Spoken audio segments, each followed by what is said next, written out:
ইরানকে ঘিরে বিশ্বজুড়ে যখন উত্তেজনা তুঙ্গে, তখন পারমাণবিক হামলার প্রশ্নে নিজের অবস্থান স্পষ্ট করলেন যুক্তরাষ্ট্রের প্রেসিডেন্ট ডোনাল্ড ট্রাম্প। এক সংবাদ সম্মেলনে তাকে জিজ্ঞাসা করা হয়, ইরানের বিরুদ্ধে যুক্তরাষ্ট্র কি পারমাণবিক অস্ত্র ব্যবহার করবে?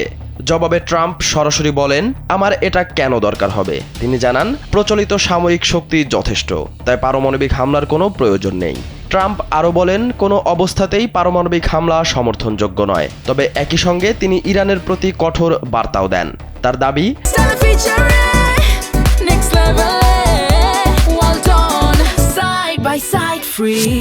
হরমুজ প্রণালীর ওপর যুক্তরাষ্ট্রের পূর্ণ নিয়ন্ত্রণ রয়েছে এবং ইরান চুক্তিতে না এলে চাপ আরও বাড়বে। তিনি অভিযোগ করেন, যুদ্ধবিরতির সুযোগে ইরান যেন তেল বিক্রি করে বিপুল অর্থ আয় করতে না পারে সে বিষয়েও তিনি ব্যবস্থা নিয়েছেন।